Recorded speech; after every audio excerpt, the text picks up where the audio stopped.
And we're back.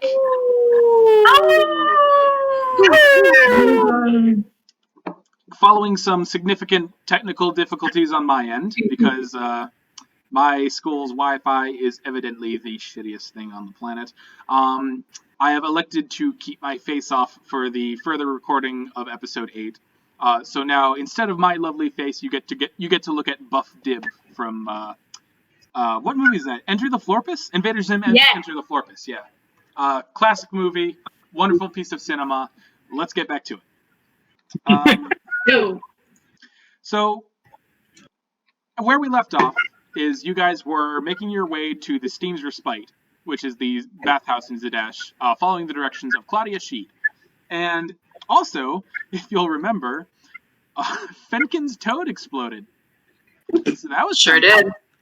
Yeah, just kaboom. Sure did. We all saw it.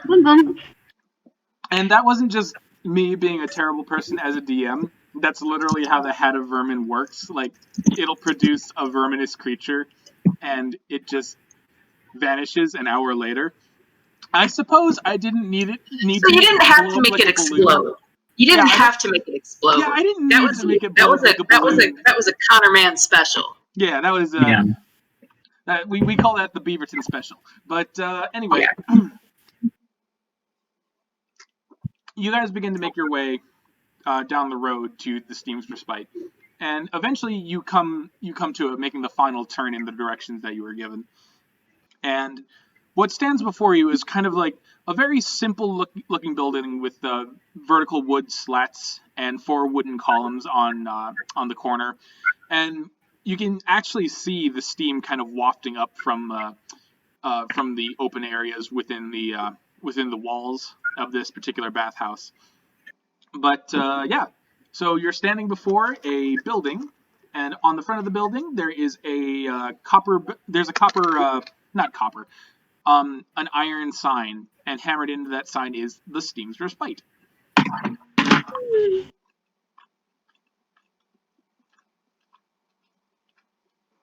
We all look at Fenkin. We do. Fenkin seems oblivious to anything, except he does look up at the bathhouse and then he heaves a heavy sigh like. Then he lowers his head and he just walks in. He's got like this 1,000-yard stare. He's been through a lot this past hour. So as you walk in, even in the main lobby of the Steam's Respite, there is already a very notable change in the humidity. The air feels wet and thick and warm. And there's somebody sitting at the counter just before you, just before the door.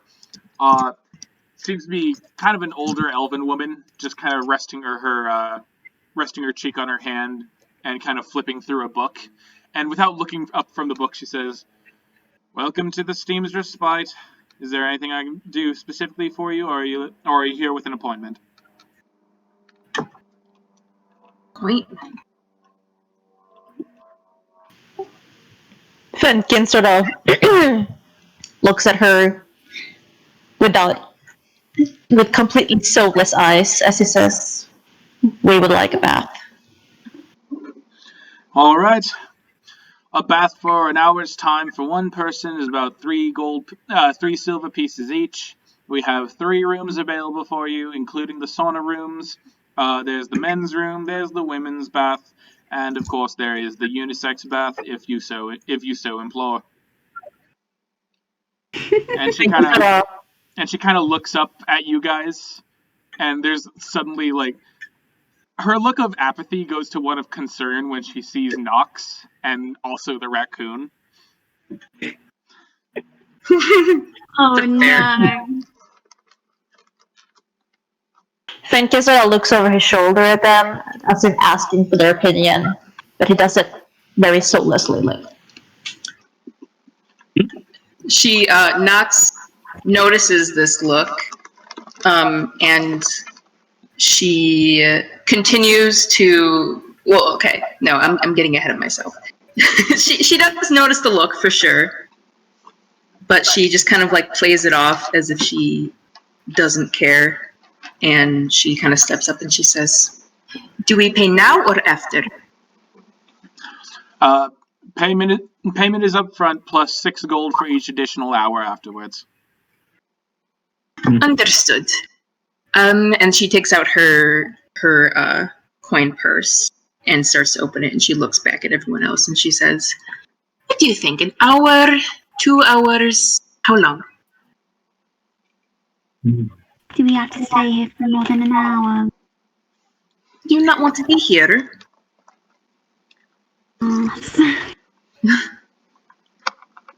You wait, of all people certainly need a bath. What did you say? Sorry. She said, "You of all people certainly need a bath."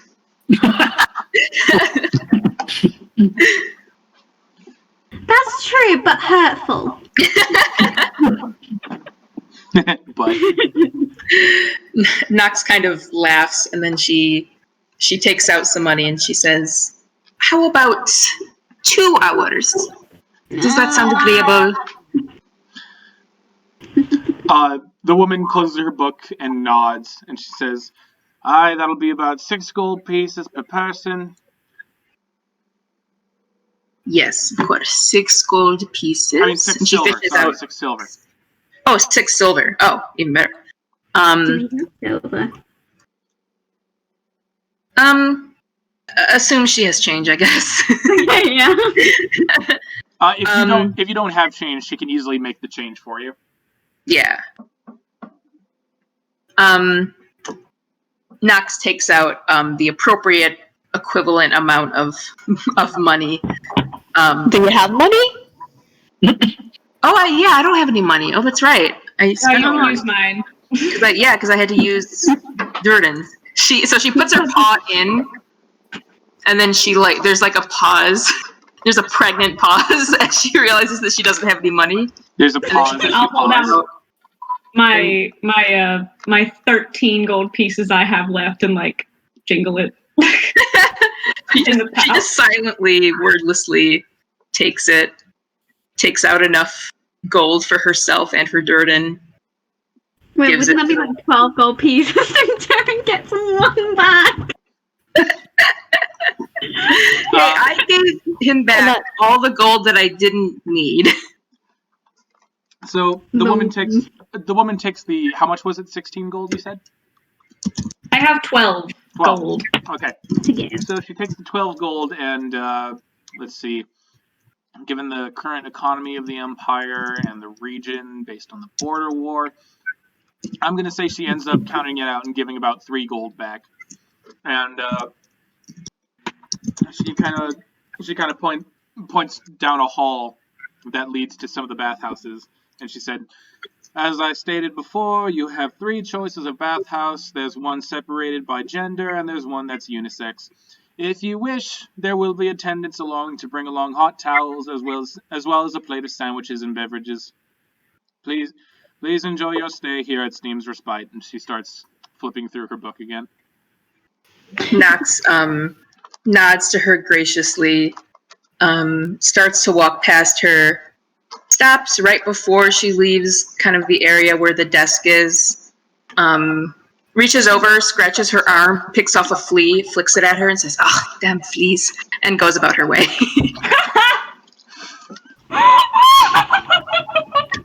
She didn't quite hear what you said, but she does kind of blink and look up as she feels something land in her hair, and that's certainly going to be an issue for her later on. But right now, it certainly will be, but we're fine. So, basically attached to each of the 3 bathing areas, there's kind of like a changing room, as well as kind of like a little storage area for your things, which is guarded by 2 guys kind of like in towels. So, so the question I have for you guys is, are you guys going to go to the unisex bathhouse, or are you guys splitting up by gender? Question. What's up? Did Dhuur'in just end up paying for everyone, or just for him and Nox? For everyone. I think the rest was paid for ourselves. Dhuur'in? Yeah, well, it's not that much. Oh wait, I have to detract 6 gold This is just points now. God. This is just No, because you Finn don't. wants to see everybody naked. You understand 6 that, right? 6. Dhuur'in has no No, but use for gold. Person. So we all have to pay, but Dhuur'in paid for him and Nox. No, I paid for everyone. Oh! I'm a fucking idiot, sorry. That's the woman I'm gonna marry. Shut up! That just means when I need something, y'all are gonna have to shell out later. And he will give you his creepy puppy dog eyes if I find a magic item I want. Oh, don't worry, Gesh has more than... More Fenkin than never forgets a favor, so don't worry.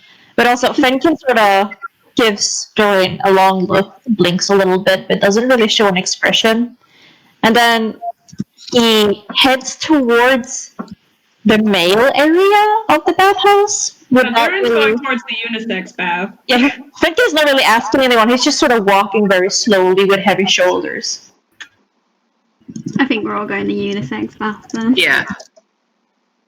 Is Fenkin going alone, or is someone going to stop him? We just watch him walk in, just like, bye mate. Oh, Dhuur'in will. He'll like clap a hand down on his shoulder and just kind of turn him. Stick together. He's sort of pulled back, and he's like stumbling a little bit, looks at Dhuur'in, and then he sort of doesn't really resist. He's just like, oh, okay, whatever. Gotta go put our things away, and I need to have a word with the men guarding our things.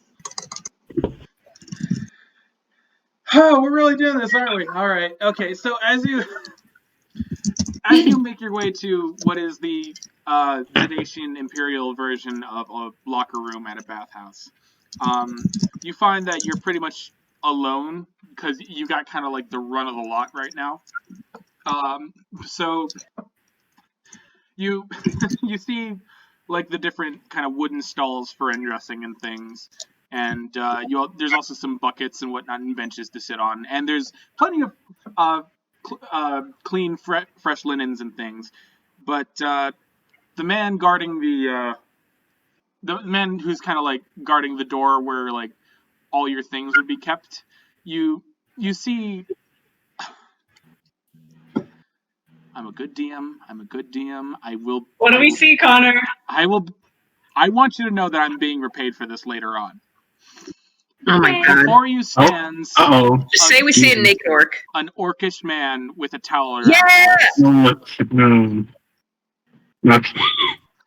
He combined the bathhouse and the orc. Yeah. He's Yeah. got Yeah. he's not very scarred. In fact, he doesn't really have a scratch on him, but he does have like cropped hair and kind of tusks that have been like maybe trimmed a bit and then capped with little metal caps that have been bolted into place. And he kind of nods solemnly at you guys as you make your way in, and he taps on the door and he says, just pile up your things in here. Once you're done, I'll keep a good eye on them.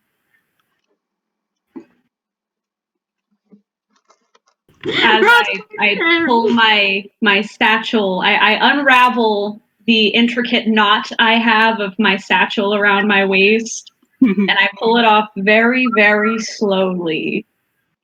And I give this orc a long look.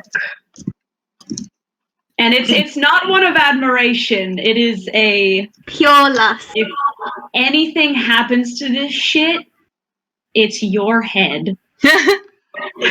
Make an intimidation check. I mean, do you have enough time to cast fear or whatever? No, because that would make him run away. That's fine. But then no one's going to protect it. Fine. 12. Well, he rolled a natural 1, so So he's a fucking baby. He's a little piss boy. Like these scary eyes, like the flames coming out of them glow a little bit brighter as I bring my satchel with my books forward and I say, "For life." And I hand it over. he kind of like pauses and he slowly nods like, Sure. Yeah, no problem. Yeah. A very slow, creepy nod. And I also hand over my staff and my dagger and my spear. Okay, he grips your shaft of the staff. Okay. Well, One with one hand. That's lame. reading the slip then. Are you okay? He brushes my hand as he takes the staff, and it's just cold. Anyway, so I'm assuming you guys are getting undressed and handing all your stuff over to the orc for safekeeping. And They're watching us getting undressed. yeah, I was gonna say, unless you want to go into graphic detail about this, unless you want to do a shepherd-wide striptease, I was just gonna say that you guys get undressed, get dolled up in towels, and make your way out to the fucking bathhouse. Yeah, I wanted to describe my scars. Press enter to skip the cutscene here and the house. Fenkin gingerly tries to hide himself behind the towel as much as he can, but otherwise he's undressed. I'll say, here's what I'll do. I'll say that you guys come out one by one.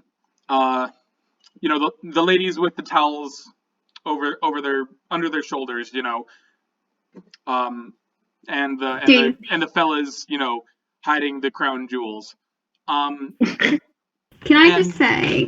And Princess walks out, also draped in a towel draped over his back.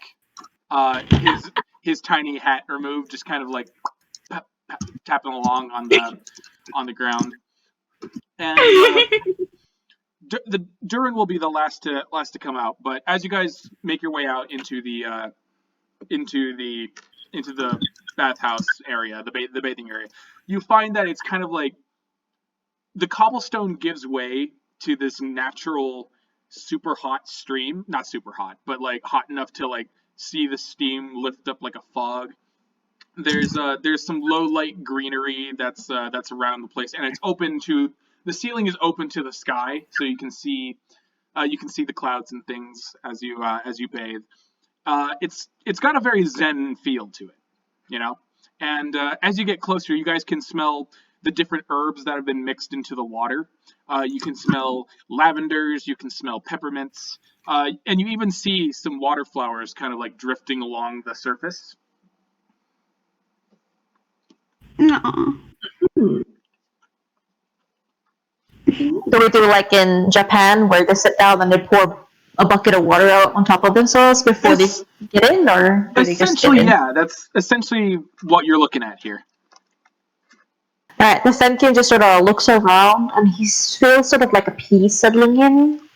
And he feels a tad better as he walks up to sit down and just quickly rinse himself off. Yeah, there's stools and buckets of water for rinsing, but there's also like the pool itself, the bath itself, which is this big, huge, like the size of a swimming pool, essentially. But not very deep, only deep enough to like sit down in and for it to reach up to your neck. Ozla, you're gonna have to find like a rock that's gonna. Yeah, you're gonna. Help me! But I'm drowning. But yet to be joined by Dhuur'in, you guys make your way into the bathing area. Princess immediately scampers towards the water, leaving behind his towel, and leaps in with a splash that can only be summoned up by a fat raccoon. And when he resurfaces, you guys watch as he like rolls over onto his back and just starts floating down the pool. A raccoon floating down the pool. So yeah, you guys have a whole bathhouse to explore and to relax in. But before that, Dhuur'in makes his way out. Ooh. Make your entrance. And it's the first time you've seen more skin from him than like chin up and arms, maybe. ordinarily, his scars would not show very well on his ebony flesh, but from his right shoulder and down across his chest, it's just marred with these, like, canyons of scars, all in the same direction, all, like, these wounds he incurred over and over and over again. His flesh is textured across his chest. He does not seem very perturbed by being naked, though. He's just a textured boy. He's just very, very fine. They're all healed over. There's no Either. fresher-looking wounds there. They are all very, very old. Aww. Baby. Poor baby boy. Nox has no tact, so she definitely looks. But she only looks for a couple of seconds, and then she doesn't say anything. She has also taken off her hood, which she's worn pretty much 24/7 for most of the time that she's known the party, and her eye patch, so they can see her kind of nasty, like fogged up, scarred up eye that she has under there. But other than that, the armor that she wears exposes a little bit of skin anyway, so it's not that strange to her. Except, I guess, unless they've never seen a naked cat woman, which maybe is weird to some people. Maybe that's weird to some people. But she certainly isn't, like, shy, so she's just been she went right down into the bath and has been chilling. Okay. Well, I guess takes for a little bit longer than you probably should. And then, tries to make sure he's as far away from whatever Princess is doing as possible. Ozla, she's not paying attention to anything. Like, even though she said that she hates baths, it's been a long time since she's been near any kind of water. And I want to say that when she was, like, getting dressed in the town, she didn't know how to do the women tucking into the corner of their shirt thing.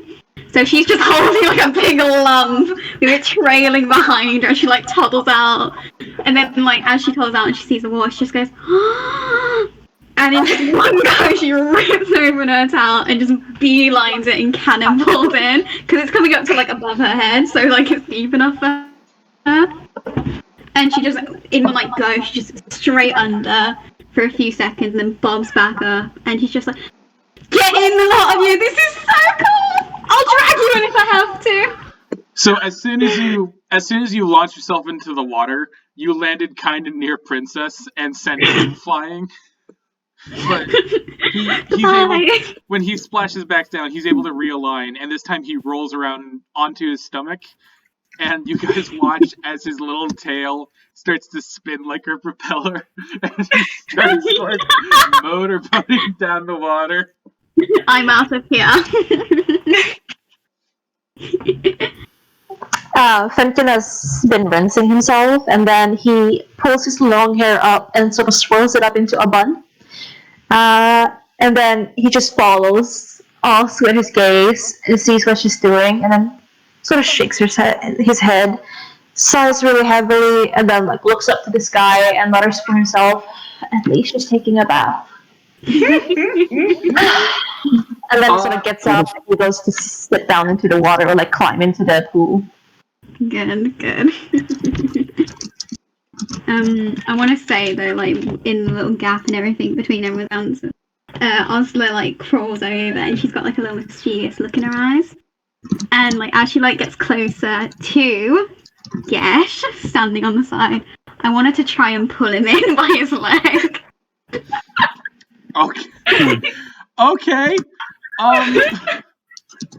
Right. Can I do that? So, since you're being surprised, Gesh, Well, I'm gonna have you both make contested strength checks, and Gesh, I want you to do yours with disadvantage. God damn it. Okay. What is my strength modifier? I need to know it now. It's a +2. So I take the roll that's the lowest, right? The lowest, yeah. No, Yeah, he's won this. He's won this. Already he's won this. I'm so upset. I wanted to half drown him. You've got to be kidding me. Oh no. I rolled terribly both times. The first one was a 4, and the second one was a 1. All right. But my strength modifier is 2, Well, so that'd be. Hold on now. So Was one it nat natural Wait, one? does that count for a nat 1? Natural It one. isn't that one. Can I don't know suggest if that counts. Wait, whatever wait. Connor is going to suggest? But I would like to, if this wasn't already your idea, Connor, I would like to posit the idea that when Oz pulls on him, he falls on his ass. So, Is it Well, 1? So so Ethan, you got a natural 1, right? yeah. He did indeed. So, Sophie, what'd you get? oh my god, I genuinely thought I wasn't gonna get this. I got a 3, and my modifier is +2, so 5. Okay, so So I win. you are.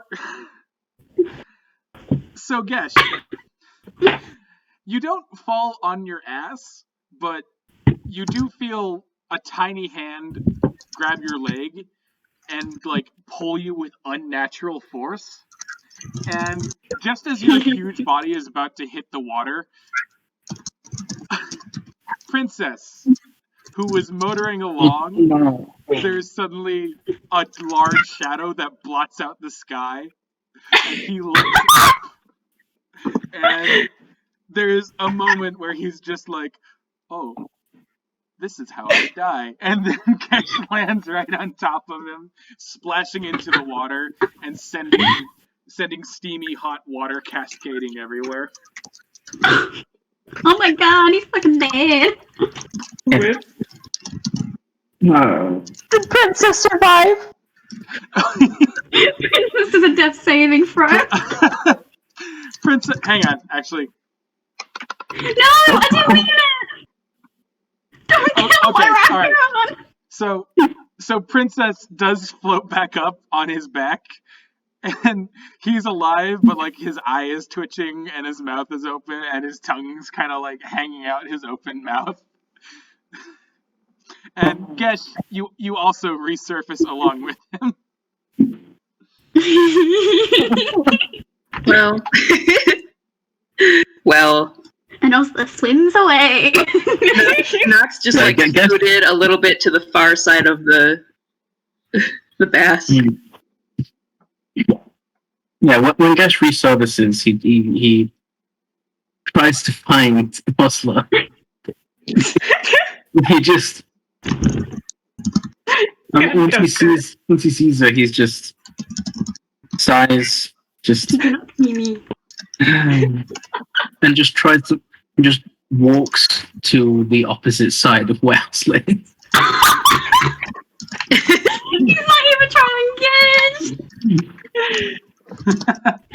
Okay. That deed is done. Y'all are even now. Stop fighting. Good Christ. I'm crying in the corner. Dignity. I'm being Well, this isn't as bad as I thought it would be. Terrible. Dhuur'in did laugh. Even Fenkin brings out a little snort. Just watch out, Nox. She's coming towards you next. Oh no. The next leg. Okay, so Gesh, as you kind of stomp away from Ozla, you kind of make your way towards one end of the pool, where you find kind of like a long wooden chute extending out from a slot in the wall that's constantly dumping fresh hot water into the pool. And next to it, you see what looks like 3 toggles on ropes, and beneath those toggles in the wall, there's 3 slots. And beneath those 3 slots, there's little crates, little boxes of filled with a bunch of each one has about 10 to 20 little wooden slats. And one box has a slat has slats that they have a red flower on them. There's another box with slats that have like a green flower on them, and there's another box of slats that has a blue flower on them. Like in Spirited Away. I was about to say. I don't know what these could be. They changed the. Well, I'll let Connor explain. I can't explain anything until that something is done. Okay, can I roll an investigation check to see what the fuck it is? Roll me a check, my boy. Okay. I need to pee. Don't pee in the pool, please. Wait, I sound like a What was fucking that baby. your peeing noise? I sound like a baby. It was my being noise. Well, that's a 7, so I'm sure I have no idea what the fuck this is. You look at this. You look at the slats, and you're like, "Yeah, this one's red. This one's green. This one's blue." Yeah. Okay. Yeah. What's about with them?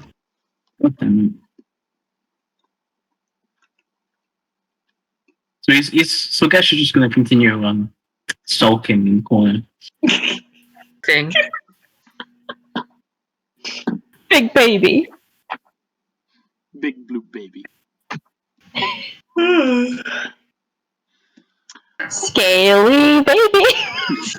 Scaly baby.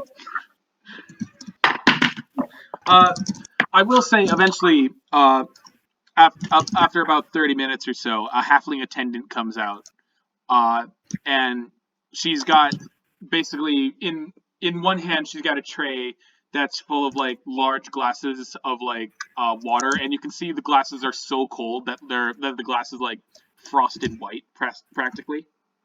And in her other hand, there's just like a plate of like sandwiches and wraps, basically. Just little bite-sized like snacky sandwiches that you can pick up and eat in one bite. And she kind of nods at you guys and says, "My lords," and she places the trays by the water side and bows and turns away to leave. I'm just gonna wade through the water. I punched my bottle, sorry. I diagnose you with cat. That's not cat. Okay. And she's just gonna grab a handful of them and go. Okay. So while you guys are relaxing and having the first bath in what feels like a while, does anybody want to do anything specific? I want to ask Nox about her scars. Ooh. Okay. How is he going to do this? Well, he is also rude, so he stared very blatantly at her eyeball, Oh, like head cocked to the side, Staring, waiting for her to like look at him. Always Waiting watching, for her to say always something. listening, always watching. She probably like for a while she just kind of is like laying there. I imagine she's like laying against the wall inside the bath. She's got like her arms kind of propped up, like her elbows propped up behind her. She's got her head tilted back. She's just like fucking chilling. She took like a face towel and got it wet with like the hot water and she put it on her head and it's just like just having a great time. Just relaxing, probably purring. But then eventually she'll pick up her head and look around and then she'll notice that Dhuur'in is staring at her and it certainly doesn't. Eyes. Yeah, with his very intense gaze. It certainly doesn't surprise her. she probably kind of expected someone to be like, "Oh, that's what's under your eye patch," because you haven't taken it off before that we've seen. So she just kind of looks at him for a second, and then she very nonchalantly points to her injured eye and says, "Giant bear." Oh. Yes, he was a rabid creature and had some of the biggest claws I've ever seen. In fact, I was sick for weeks after I fought him, but luckily, I pierced him through the heart with an arrow. This is a lie, by the way. I don't care. A lie, by the way. Roll a persuasion check. Roll a persuasion check Against Dhuur'in. against Dhuur'in. Yeah, Dhuur'in, I'm gonna need to know what your intelligence is for this.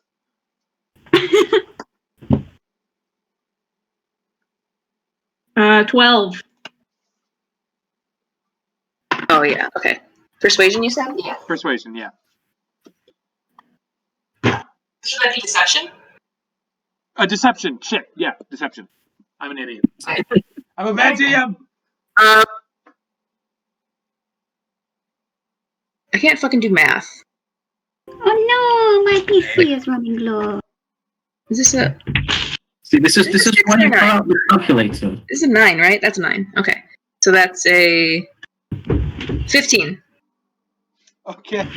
Yeah. So, Dhuur'in, you're hanging on to literally every word. I don't care if she's lying. This is perfect. This is exactly what Nox wanted, and so she's going to amp up the ridiculousness factor of this story, and she's like, seeing that he is clearly listening, she's like, yes. In fact, there were 3 bears. There was a mother and 2 cubs. And the cubs were not particularly old, but this particular brand of bears, I don't know what disease they were affected with, but it made them so large and fierce, far more than any normal bear you would find in the wilderness. And even the babies were half the size of a horse. They were huge. And the mother was like a wagon, massive. I swear, Gesh could ride her. She was so large. She is the one that injured my eye. Poor Dhuur'in. He's loving it. By the way, she's definitely telling the story like in earshot of everyone else. I imagine they're not very close in the bath. Yeah, that's true. Possibly not. If they're sitting nearby, then they can hear this. But Fenkin listens in and is sort of like caresses his own scars on his back, but he's quiet and he doesn't say anything. oh, Well, Dhuur'in wants to know about everybody's scars. he's gonna make the round and ask everyone. Oh yeah, he's looking at everybody. Poor thing. Fenkin's back is towards the edge of the bath, so he's sort of hiding it a little bit. Aww. He probably saw it as he was walking around. If he was sleeping, yeah. so. Yeah. Yeah. Nox is gonna finish her story with, she'll talk a little bit about how big the bear was. It'll probably get slightly bigger every time that she references its size. And then she'll say something like that she was in a cave looking for some magic gem that was of legend, supposed to be the size of your head and imbuing the holder with incredible powers, and it was guarded by these horrid bear creatures. But luckily, after I killed the mother, even though she took my eye as payment, I was able to procure the gem and leave with my life. And then she'll let that hang for a couple of seconds, and then she'll say, actually, I fell off a cliff, and the rocks were very sharp, and they hit my eye. That's what happened. Me literally eating popcorn right now. He goes, She's just going back to closing her eyes and just chilling. As you finish telling your story, Princess floats by on his back, and on his belly are 6 or 7 sandwiches, and he's munching on one with his 2 little raccoon hands. and like he's floating along like a lost toy. Like he's bumping into you guys, but he just doesn't realize it because he's so blissed out. Oh. Good. A good boy. Who's the next victim? Dhuur'in's eyes scan the bath. Who is next that he can pounce on? Who do you want? Your pick Somebody of found from Fenkin. Already Thank almost you. did. Gesh is trying to figure out the buttons on the back in the back of the room. Oz is being a submarine. Her head's just like bubbling. Every now and then you see a small halfling hand reach up, pluck a sandwich off of off of the floating princess and disappear back under the water. Can I so Oz is like swimming along and everything and she's doing that.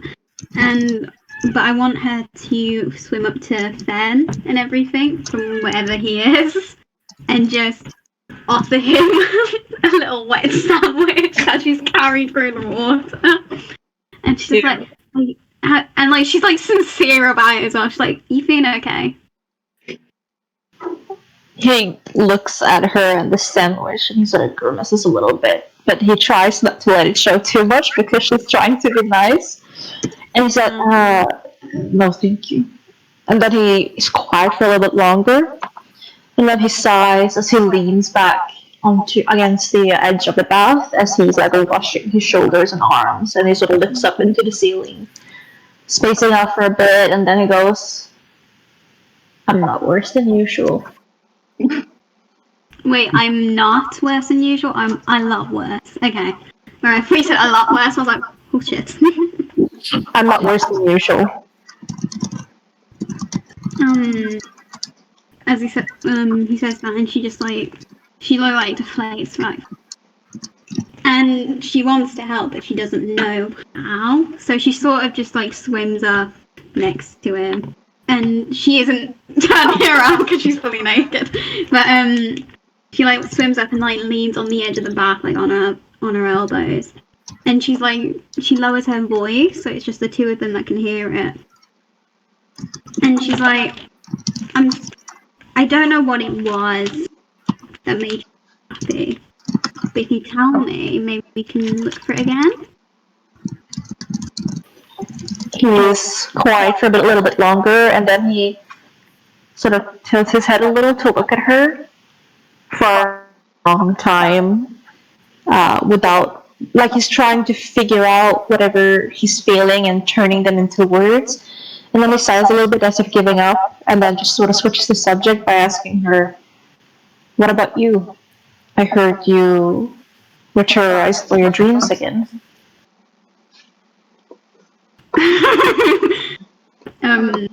When he says that, Oz's like face, she's like, and then she just like ducks under the water for a second. She's like, fuck. And she's thinking like, I fucking told him not to say anything. Hey, all I said was check on your friend. But then, after a minute or two of being like underwater, she like pops back and she's like, and she like gets back into her position and she's just like, I didn't. It was just one bad dream. Like I've had it sometimes, and like you know about it. I've told you, but it was different. It was really. It kind of freaked me out. I saw Vaughn at the helm, little boat, and he was just covered in rot, wounds, and it looked like he'd been drowned. And I don't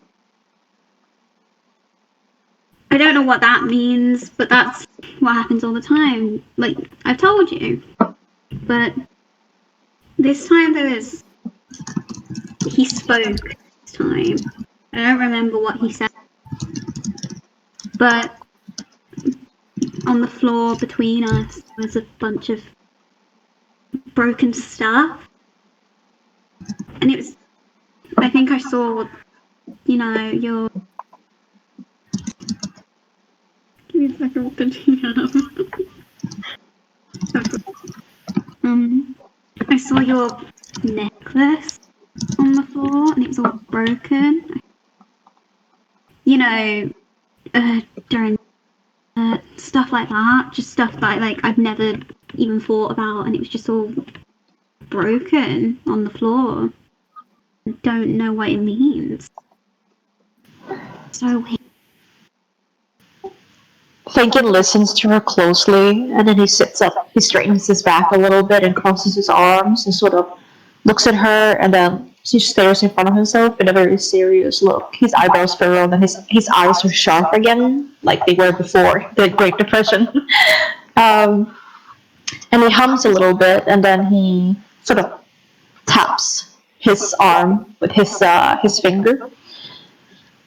And then he speaks just as quietly as she is, to keep it between them, the two of them. And he says, "Do you think, was there anything in particular that triggered it this time? Did something happen?" I have been meeting. Wait, you cut out. What did you say? Oh, she like, she like he says that, and she like bites her lip, and she like leans forward a bit, and she leans her head like this, like she's like contemplating, and she says, "I have been meaning to talk to you about this. You know, the other day when, just tell me, you like these guys, don't you?" His eyebrows furrows a little bit, and his grip on his arms tighten, and then he says, "I don't particularly like people. Especially not people who have brought me more harm than anything else." Well, how would you feel about leaving? He turns to her at this and gives her a serious look. And then he says, "That's not very like you. You actually like people, and this, you seem to have been enjoying yourself. What caused it?" I am. I am. I haven't got it on me now, but then I them. You what? I found one. When, you know, the other day when Gesh took me outside,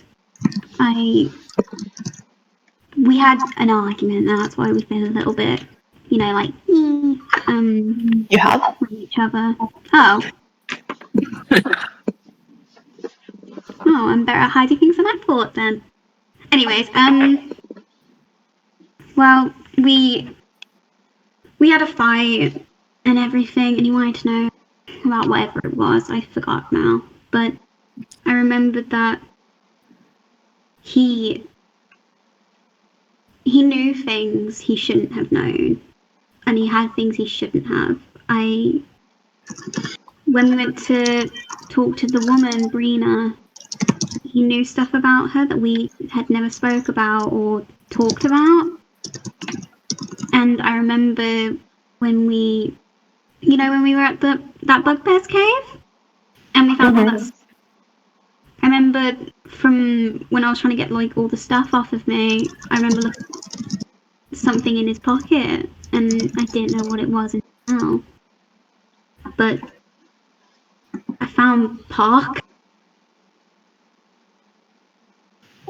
He had a note with Puck's name in it and where he is. And I want to go find him. You mean the lunatic? Yeah.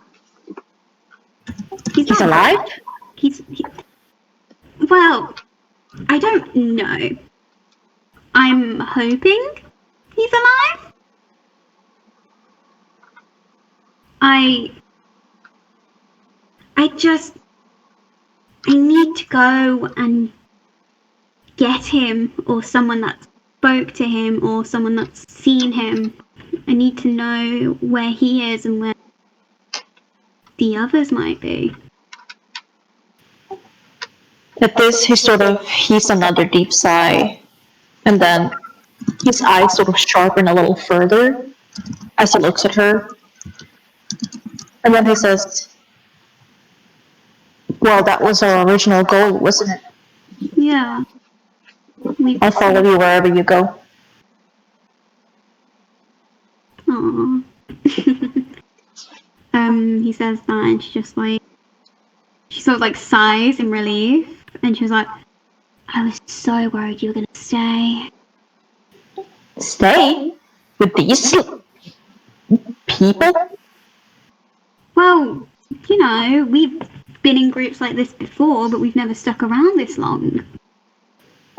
That's because we had something to gain from it, have we not? Yeah, and we have something to gain from this, don't we? I mean,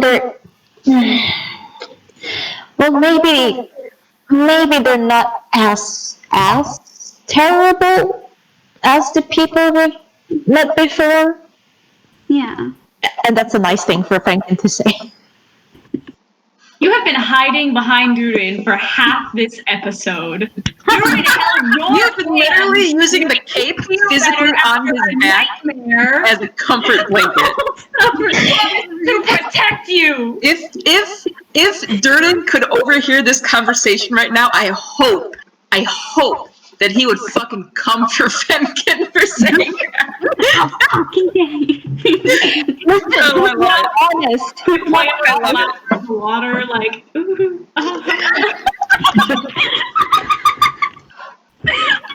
Listen, we have just received the biggest compliment someone can get from Fenkin,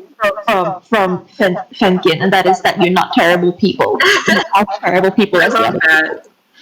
So I love you, Fenkin. Thank you. Also, should already know that means he places them in pretty high regard. Yeah. And he gets willing to just leave all of that behind to follow Ozla wherever she needs to go. I forgot what we were talking about now. He said he was going to follow her wherever she goes. Yeah. And like she sighs and she says like, I'm so glad you said that. I thought you wanted to stay. And she sort of like leans her head down like on her forehead and just like sighs and breathes in like the hot air and everything. And she says, all right, okay, we're gonna do this then. We're gonna leave. We're gonna go find Park. I don't know where he is, but apparently he's been recently seen around the Menagerie Coast where you and I washed up. So maybe he just stayed there that entire time. So you want us to backtrack then? A little bit, maybe, yeah. Alright, so when do we leave? When can we leave? Do we tell them? We can leave tonight. Okay. We leave tonight then. As they say that, as she says that, Fenkin sort of sweeps his gaze out over everyone around them and whatever they're doing. And there seems to be something akin to nostalgia in his eyes, in the way that he has left people behind before. It's a bit of a heavy look. And he sighs again and then goes, great, it's decided then. Okay. So Split the party. split the party. Oh shit. And like as he says that, Ozla goes like just nods, and then she just dips straight back into the water and starts swimming again. So in that, Fenkin is even quieter than before, and he just keeps looking out over everyone. So as the conversation comes to a close, Gesh.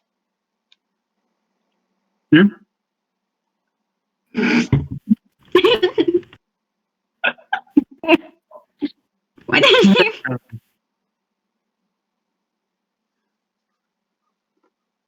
Hello? Connor? Hello. Did you just come out? No, it's fine. Oh. We're fine. We're done. Yeah. Okay.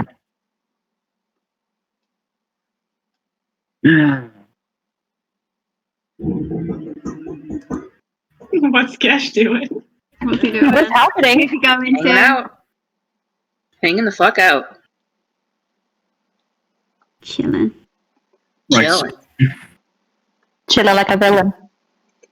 a villain. Huh? Do you want me to? Chilling. You caused this. Do you want me to do it, Gesh? Huh? Do what? What's happening? What did you do? I'm scared. What did Gesh do? Did he fart and there's just like a bunch of bubbles? No. Stop! Jacuzzi! How about I just handle it, Gesh? And you can keep that point of inspiration I gave you. Oh, did you send him something you wanted to do? Nox. Driving me under the table to do these things. So Nox, Yes. as you're kind of resting in the water, you hear a splashing sound, and you kind of open your eye. I almost said eyes, but that's not entirely accurate.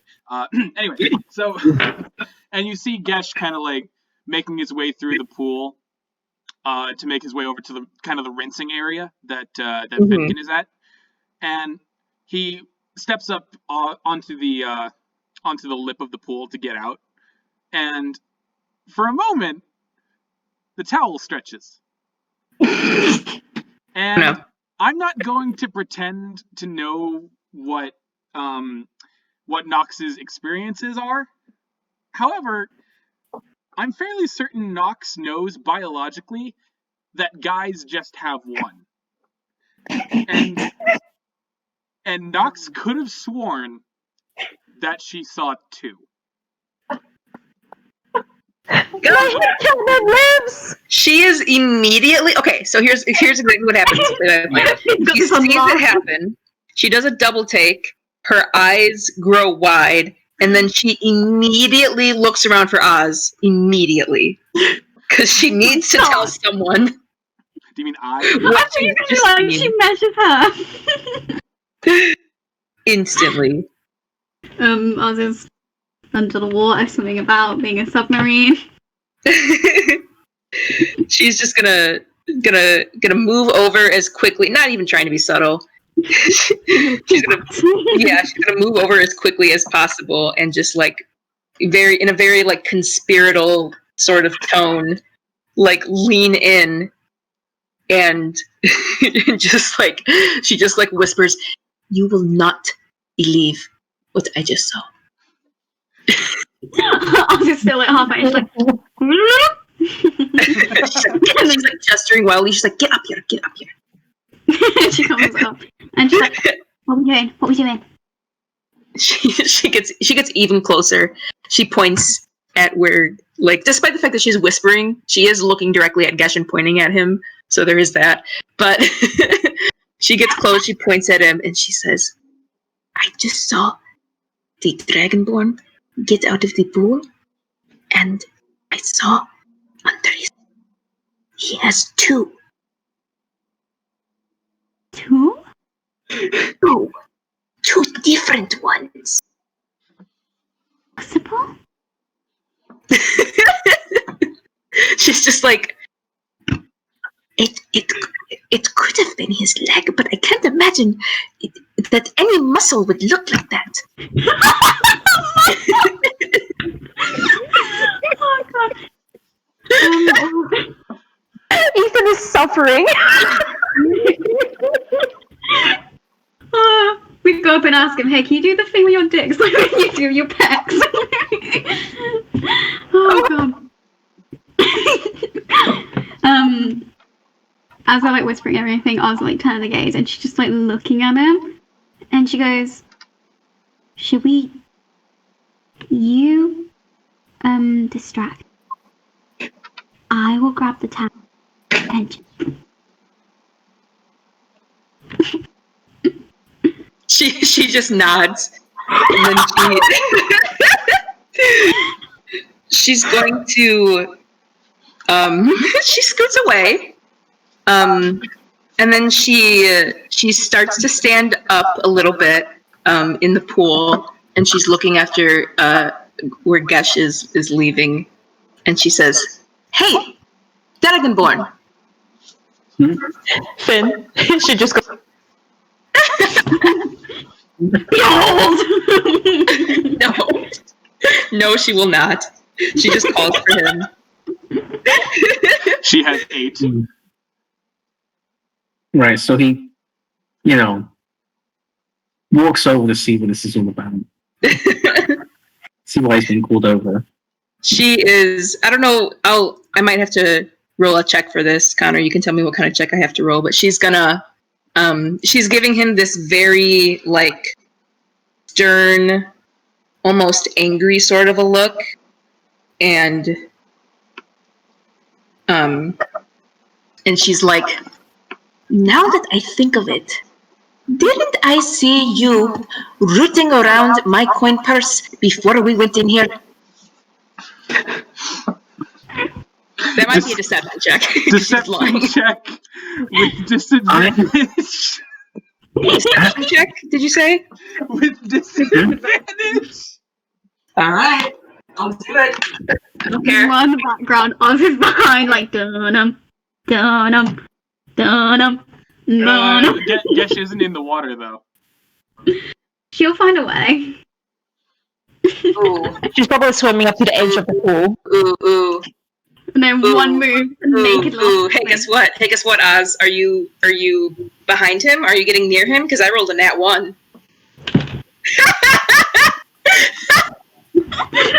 Turns around, just like, hi. Yeah.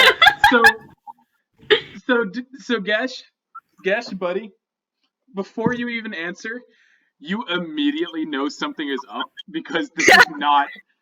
Not only did you not do anything, this is definitely not Nox's usual way of talking to somebody.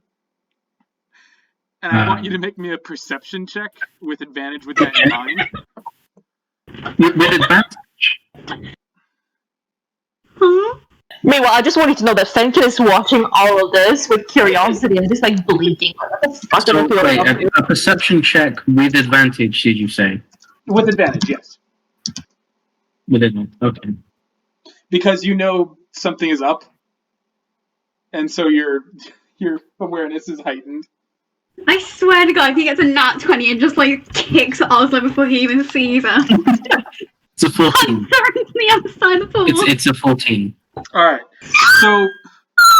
so you definitely do realize that somebody is swimming up to the little ledge where you are, and you look down just as Ozla breaches the water, and she freezes.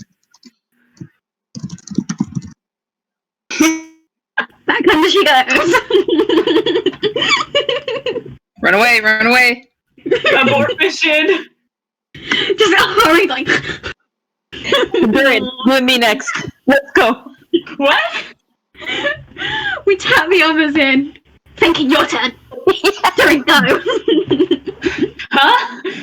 What am I doing? We're distracting him. We're trying to get Gesh's towel off. Did she say that?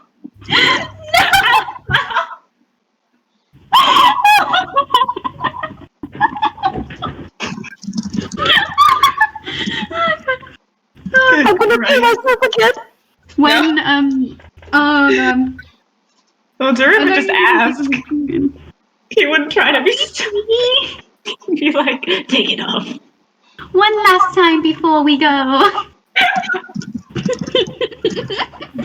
As a parting gift. How are you gonna leave knowing that? Not use your charisma. Go on, Nox. I tried to use my charisma.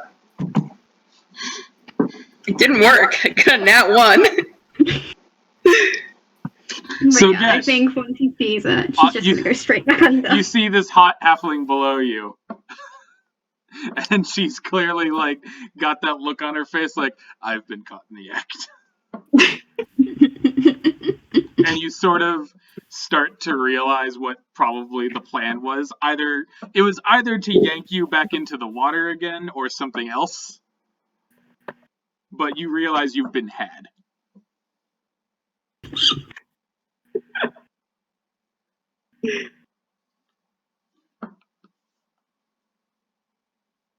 You can't pull me into the water twice. Also, it's like, when will you realize that your actions have consequences?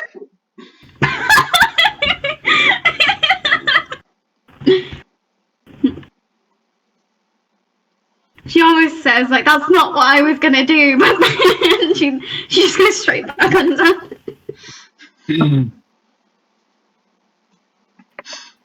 Oh god. Don't worry, Nox has another plan. Yeah. Well, I don't know if we'll get to it, but at some point she's got another plan. unfortunately, your time passes in the Steam's Respite without incident. And Further incident, you should say. without further incident. And I was going to say, if that had worked, I had this whole thing planned where, like, suddenly from the other side of the screen, Princess was going to appear, like, lunging in front just as the towel was taken away. So, like, Princess Censoring would censor the bits. Like, like, you know how people jump in front of people who are being shot and they catch the bullets? That's what it was going to look like.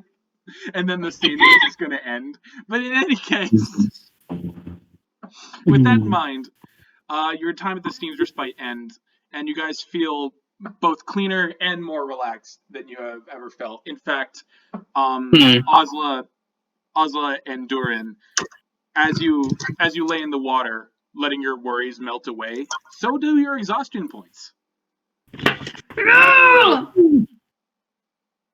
Yeah, because I'm gonna call that a long fucking rest. Chilling out in a bathhouse, absolutely. But yeah, so with some of you having some crucial information in mind, with some of you having some less than crucial but no less important information in mind, Right, yeah. you make your individual ways back into the locker room to retrieve your things and to get dressed back up in armor and clothing investments and whatnot, and to strap your gear in and all that good shit. And eventually, nodding a thanks to the hostess who is still reading her book, you guys make your way out of the Steam's Respite and into the streets of Zadash.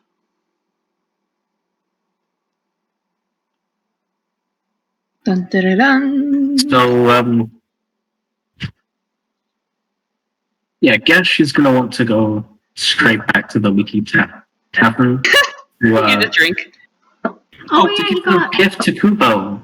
Oh yeah, that also. Oh, by the way, I will say this. I totally forgot to mention this. When you guys...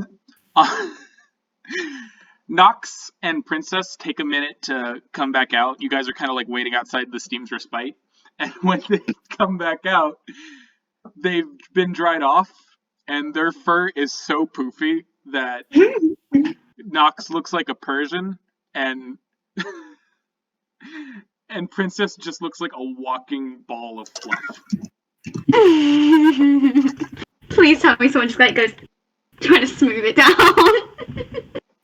And Nox is definitely like licking her fur to get it to lay flat. And she has been ever since they left the pool. Oh my god. Oh, I need to pee again. So yeah, now that your fluffier friends have arrived, you're kind of like standing around with this sort of like, well, what now kind of feeling, because you guys haven't really discussed what to do after your errands in Zadash. Yeah. True. Fenkin sort of glances at Oz. I don't know why I'm doing that. She looks back at him, and I think she like turns to the others and she's like, "Do we have a place to stay tonight?" Dhuur'in looks at the 3 gold he has and looks back up. We are sleeping on the streets. Maybe we can find a cave somewhere. No, we Don't be have comfortable anywhere. Dhuur'in knows cave. we have the TARDIS Harry Potter thing, don't we? Oh yeah. Just Just in the middle of a town street. Gesh wanted to go to the tap though. Yeah, and Gesh turns to like address everyone. He's like, I need to make a stop at the Leaky Tavern before we get whatever accommodations we might want to get. So, Also goes to say something just like, nah, I've had my fun. All right. So, if you guys decide to make your way back to the Leaky Tap, you do so. You do so as the evening begins to roll around. It's not dark out, but the sun is beginning to set, and you do find that unfortunately tonight the Leaky Tap does seem to be closed. But thankfully for you, Gesh, there is sort of like the Zadash equivalent of a mailbox, sort of on the side of the door. Essentially, what it is it's a wooden slat in which you can like place something and then close it and lock it. And fortunately, the box is small enough to be to fit inside. right. So just I guess like put a note on it in Draconic. There's 4 Kuba, but Kubo's in like common because that I don't know if there's a Draconic version. I put like a part of my Kubo. scroll sheet out and a little bit of the ink I have for his note. Aw. Thank you. And then he it's on top of it, just slots that in. Yeah. All right. And once again, that feeling of shit. Now what? Kind of lingers around the group.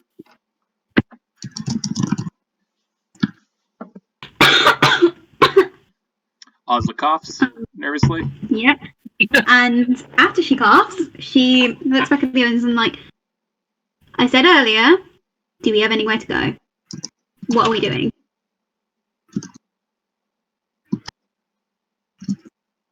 Dhuur'in looks around at everybody like, I have nothing but you. Oh, that's the Fenkin in the heart. Oh, Okay, well man. that's Oh, that hurt. Oh, that hurt a lot. Oh, ouch. That Because you can see him visibly flinch as if something hurt him terribly. that like actually kicked me in the dick.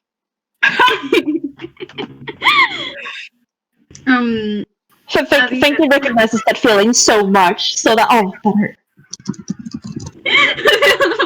Awesome Fen just looking away out of guilt like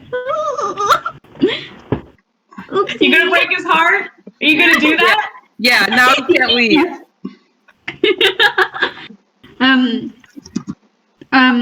When he says that, I was just like, okay. Nox, you have the tent thing, don't you? Nox kind of nods and reaches into her backpack to get the pop-up tent. And she says, yes, I believe it still works. Alright, let's find somewhere dry tonight then and just set it up for the night. We can find somewhere in the morning. I mean, you can Sounds find good. Should we head to the edge of the town then? Yeah. So, are you guys heading out into the woods to set up your tent, or are you finding like a corner of Zadash to just put a random tent up? Second option, maybe. Into the woods? Sure. Into the wood. Into the woods to grandmother's house. All right. Me dressed as a wolf. So, leaving via the southernmost route, as night begins to fall, you guys begin to make your way out of the town, out of the city. Slowly, you've only spent a few days here, and yet what you've accomplished here, what you've seen, for some of you, it's more than you've ever thought you'd ever see in your life. It's been quite something. Zadash, the Empire, it has its flaws, certainly, flaws that must be rectified. But there was a certain beauty about this strange city and about this place. For all the horrors that lurk in its alleyways, for all the wonders that could be visited in the shops, you will never forget this place. And eventually, after about an hour's walk, making your way towards the gate, you look out into the winding road ahead. The sun is setting. The stars are beginning to twinkle in the sky.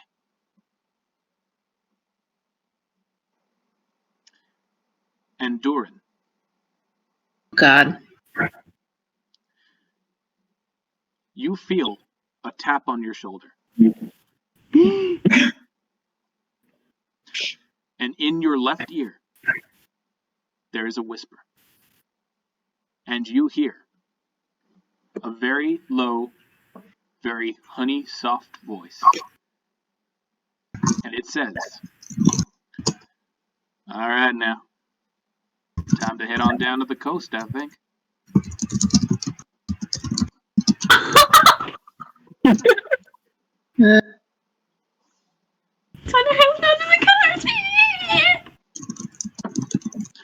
And once again, it speaks, this time in your right ear. Keep your head up. Keep your chin up. And when you got a second, make sure you talk a bit more with the little one. I'll see you soon, partner. And let the lion roar. And with that, we will leave off today's game. Yay! This was probably the messiest episode we've had so far. That was a fucking roller coaster. That episode had everything. As always, say. I've been your DM, Connor Man. With me, as always, has been Sophie, Ethan, M, Vinn, and Finn. Good night. Good luck. Stay happy. Stay healthy.